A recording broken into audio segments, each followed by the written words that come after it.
दोस्तों, ये बात उन दिनों की है जब एक सन्यासी सेब के बाग में अपना समय व्यतीत कर रहे थे।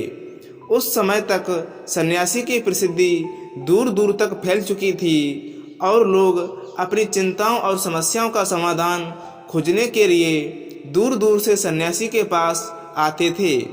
ऐसे ही एक दिन जब सन्यासी सेब के जंगल में लोगों को उपदेश दे रहे थे तो एक आदमी अपने 24-25 साल के बेटे के साथ सन्यासी की ओर आ रहा था। जब वे उपदेश स्थल के पास पहुंचे तो सन्यासी ने उनकी ओर देखा और इशारा किया उसके पास बैठने के लिए। जब उपदेश समाप्त हो गया और सभी लोग चले गए तब सन्यासी ने उस व्यक्ति को अपने पास बुलाया और बैठने को कहा। चारों ओर हरियाली थी, मौसम सुहाना था, तरह तरह के पक्षियों की आवाज़ें गूंज रही थीं। ऐसा नज़ारा देखकर उस व्यक्ति को अंदर से बहुत ही शांति महसूस हो रही थी। इसके बाद सन्यासी ने उस व्यक्ति से आने का कारण पूछा। इस पर वह व्यक्ति बोला, हे महात्मा, मैं अपने बेटे को आपसे मिलवाने के लिए 2 दिन की लंबी यात्रा कर कर आया हूँ। यह मेरा इकलौता बेटा है और वह हर वक्त थका रहता है। ऐसा लगता है कि इसमें जान ही नहीं है। इसका स्वभाव भी काफ़ी चिड़चिड़ा हो गया है। अगर हम इसे कुछ भी कहें तो यह हमारी छोटी छोटी बातों पर गुस्सा हो जाता है। इसकी देखने की क्षमता भी उम्र से पहले ही कमज़ोर हो गई है और इसके बाल भी सफ़ेद हो गए हैं। इतनी कम उम्र में बूढ़ा दिखने लगा है। मैं समझ ही नहीं पा रहा हूँ कि उसके साथ क्या हो रहा है। ये सन्यासी, मुझे अपने बेटे की बहुत चिंता हो रही है। मैं अपने बेटे को डॉक्टर के पास ले गया तो उन्होंने कुछ दवा दी और कहा, बेटा कम तनाव लें। वह अपने दिमाग पर बहुत ही अधिक तनाव लेता है, इसलिए उसकी यह हालत है। लेकिन उन्हें बहुत समझाने के बाद भी मुझे तनाव का मतलब समझ नहीं आया। मुझे नहीं पता है कि तनाव क्या होता है, इसका कारण और इसे कैसे दूर किया जाए मेरे बेटे के मन की। लेकिन सबसे पहले मुझे यह समझाना होगा कि तनाव क्या है, इसलिए मैं आपके पास आया हूँ। सन्यासी, कृपा मेरी समस्या का समाधान भी ढूंढें। यह सुनकर सन्यासी ने उनके बेटे को बहुत ध्यान से देखा, उसके चेहरे को देखा, उसकी आँखों को देखा, फिर उसके हाथों की नाड़ी भी जांची। ये सब अनुष्ठान करने के बाद सन्यासी ने उस व्यक्ति से कहा कि तनाव कोई भी लेना नहीं चाहता है, लेकिन फिर भी यह तनाव व्यक्ति के दिमाग को दीमक की तरह जकड़ लेता है और व्यक्ति को पता भी नहीं चलता है कि वह तनाव में है। लेकिन अगर व्यक्ति तनाव के कारणों को अच्छे से समझ ले और तनाव के बारे में एक पैमाना बना ले जिससे उसे पता चल सके कि वह कितना तनावग्रस्त है, तो वह इस समस्या का समाधान भी ढूंढ सकता है।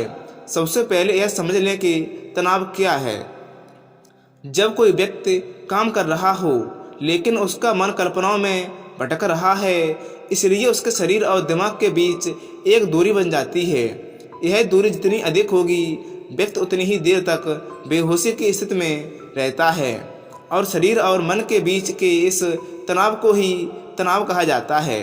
आखिर पसंदीदा खेल खेलने के बाद इंसान ऊर्जा और खुशी से क्यों मर जाता है, जबकि वह अपने शरीर को थका चुका होता है। लेकिन समझाने वाली बात यह है कि खेलते समय दिमाग और शरीर पूरी तरह से एक साथ खेल में केंद्रित होते हैं, जिससे शरीर और मन के बीच दूरी नहीं रहती है और तनाव नहीं आता है और मन में कोई तनाव को हो तो दूर हो जाता है। लेकिन इसके विपरीत जब हम कुछ ऐसा काम करते हैं जो हमें पसंद नहीं है तो हमारा शरीर वह काम तो कर रहा है लेकिन हमारा मन कहीं दूर कल्पनाओं में भटक रहा होता है, जिससे शरीर और दिमाग के बीच दूरी पैदा हो जाती है और वह दूरी तनाव में बदल जाती है। इसलिए ऐसा करना चाहिए, एक समय में केवल एक ही काम करना चाहिए और अपने शरीर और दिमाग की सारी शक्ति उसी काम पर लगानी चाहिए ताकि व्यक्ति के अंदर तनाव पैदा ना हो सके। सबसे प्रमुख कारणों में से पहला कारण है आत्माकांक्षी होना या महत्वाकांक्षी होना। अच्छी बात है, लेकिन क्या आपने कभी गौर किया है कि उस आदमी का एक लक्ष्य कभी पूरा नहीं हो सकता है, उसका एक लक्ष्य पूरा नहीं होता है कि वह दूसरे की ओर भागने लगता है। अगर दूसरा पूरा हो जाता है तो वह तीसरे की ओर भागने लगता है और इस प्रकार वह गोल गोल घूमता रहता है।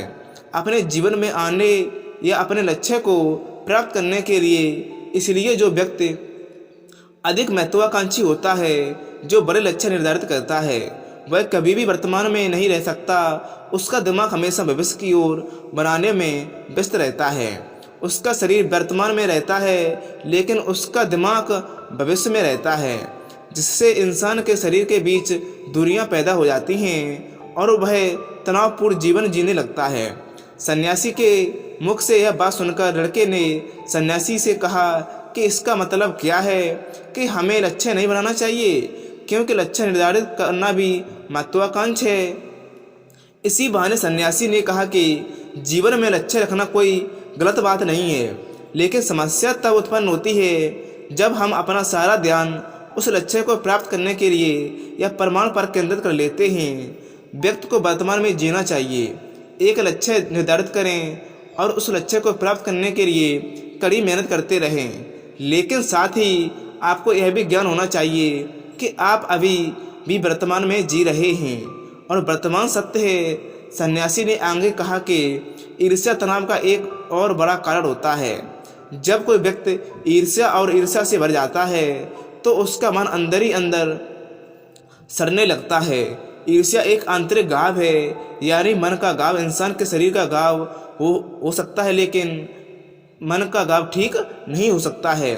लेकिन मन का घाव कभी भी भर सकता है। इसलिए कभी भी दूसरों की उन्नति और खुशी से ईर्ष्या नहीं करनी चाहिए, क्योंकि ईर्ष्या तनाव का कारण बनती है। इसके बाद सन्यासी ने तनाव का अगला कारण बताया और कहा कि अगर अरुचिकर काम भी मन में तनाव पैदा करता है, जो काम हमें करना पसंद नहीं है, उस काम में हमारा मन नहीं लग पाता है, हमारा शरीर वहीं बैठ जाएगा, लेकिन हमारा मन कल्पना की ओर उड़ना भरता है या उड़ान भरता है, जिससे शरीर और मन के बीच दूरी पैदा हो जाती है और व्यक्ति तनावग्रस्त हो जाता है। इसलिए व्यक्ति को हमेशा अपनी रुचिकर के अनुसार ही कार्य करना चाहिए। यदि व्यक्ति ने यह तय कर लिया है कि उसे कौन सा काम करना है और वह उसी काम को अपने जीवन का लक्ष्य बना लेता है, तब वह काम उसके लिए काम नहीं बल्कि खेल बन जाता है। लेकिन दोस्तों, अपने जुनून को फॉलो करो। यह कहना कितना आसान है कि अपना सच्चा जुनून ढूंढना कितना मुश्किल है, क्योंकि आजकल ज़्यादातर युवा सेलिब्रिटीज और सोशल मीडिया से प्रभावित हैं। वे किसी को भी काम को अपना जुनून नहीं मानते हैं और फिर कुछ दिनों तक कोशिश करने के बाद उसे बीच में ही छोड़ देते हैं, क्योंकि वह उन जुनून नहीं होता है या उनके अंदर जुनून नहीं होता है। और इस तरह से वे अपना कीमती समय और ऊर्जा बर्बाद कर देते हैं। तनाव का चौथा कारण है दूसरों से अपेक्षा करना।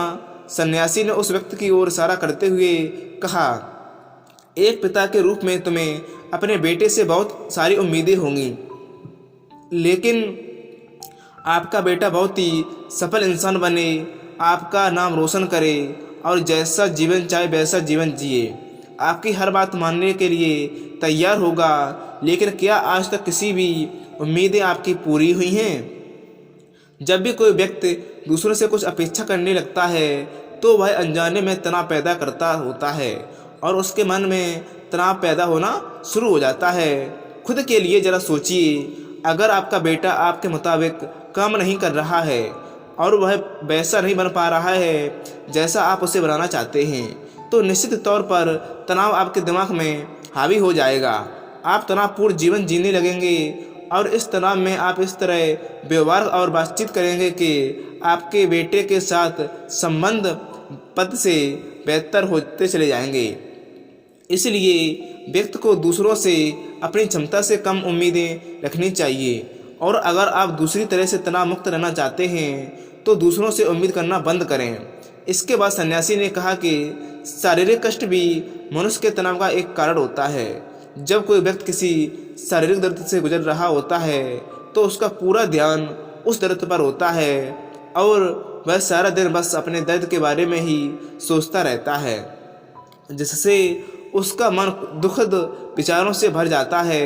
और ऐसे में व्यक्ति तनावग्रस्त रहने लगता है। यह सुनकर वह व्यक्ति बोला कि हे सन्यासी, शारीरिक कष्ट किसी भी व्यक्ति को हो सकता है, तो क्या वह व्यक्ति जीवन भर तनाव में रहेगा? इसका उत्तर देते हुए सन्यासी ने कहा कि मनुष्य को यह समझना चाहिए कि हमारा जीवन दुख का आधार है। जैसे जैसे हमारा जीवन चलता है, बीमारियां आती हैं और फिर अंत में मृत्यु हो जाती है। इसलिए बीमारी मानव जीवन का अभिन्न अंग है। इससे कोई नहीं बच सकता। यह बस किसी के जीवन में समय से पहले आता है और किसी के बाद आता है, लेकिन सबके पास आता है।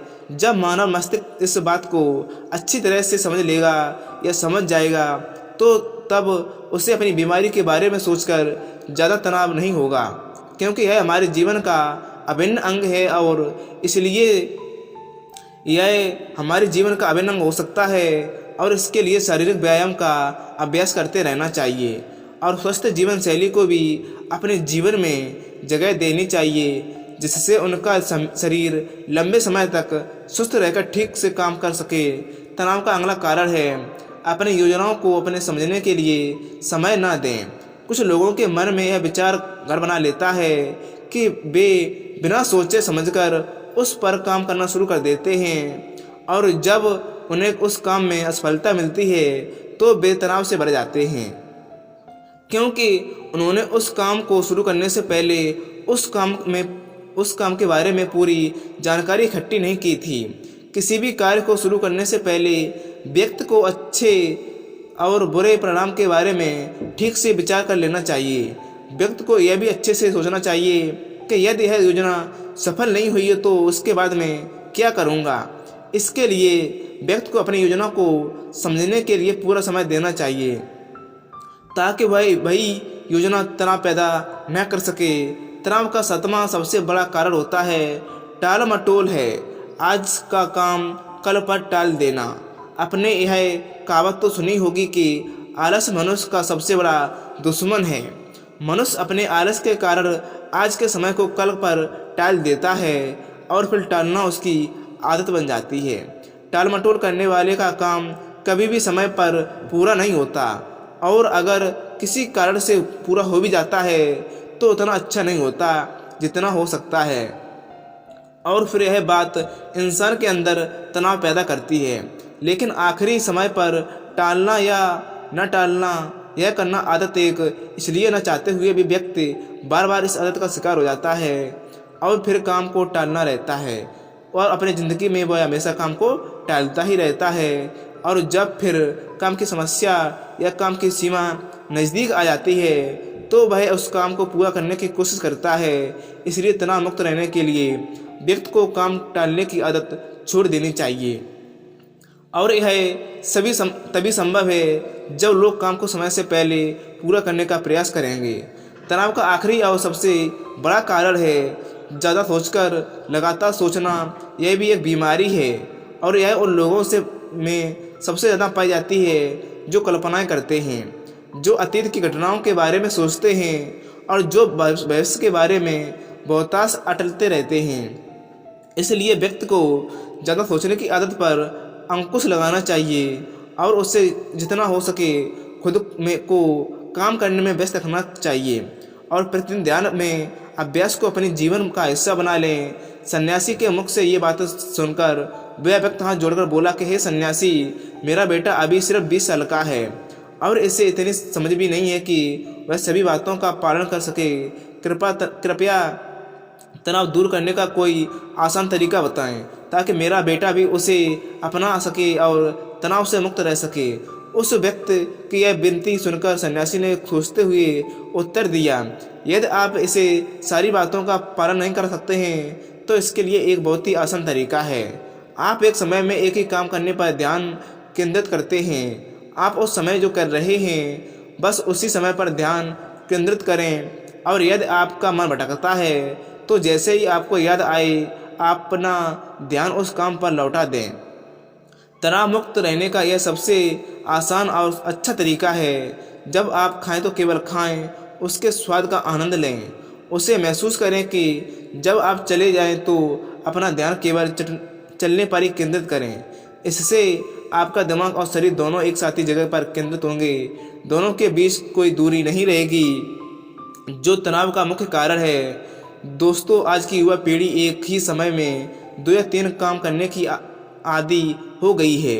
जैसे फ़ोन पर बात करते हुए गाड़ी चलाना, खाना खाते वक्त टीवी देखना या फ़ोन इस्तेमाल करना। या उनकी शिकायत रहती है कि मैं तनाव में रहता हूँ, मैं हमेशा चिंता में रहता हूँ, मेरा मन बेचैन रहता है, मैं चिड़चिड़ा हो गया हूँ। जब कोई व्यक्ति एक समय में 3 काम करता है तो यह स्वाभाविक रूप से तनाव उत्पन्न होगा, क्योंकि दिमाग एक समय में एक ही काम पूरे मन से करेगा या पूरे ध्यान से केंद्रित हो सकता है। कभी भी एक ही समय में 2 चीज़ों पर पूरा ध्यान केंद्रित नहीं कर पाता है। इसलिए जहाँ तक हो सके एक समय में एक ही काम को पूरा ध्यान से करें और करने की कोशिश करें। तो दोस्तों, मुझे उम्मीद है कि आपको ये कहानी बहुत ही अच्छी मिली होगी और इस कहानी से आपको बहुत कुछ सीख भी मिली होगी। तो आपको इस कहानी से जो भी सीख मिली है वो कमेंट द्वारा ज़रूर बताएं और कमेंट बॉक्स में सन्यासी की तरफ से नमो बुद्धाय जरूर लिखें। अगर आपको ये कहानी अच्छी लगी है तो दोस्तों तक शेयर करें और चैनल को सब्सक्राइब करें। तो नमस्कार दोस्तों, मिलते हैं आपको नेक्स्ट वीडियो में। धन्यवाद एंड नमो बुद्धाय।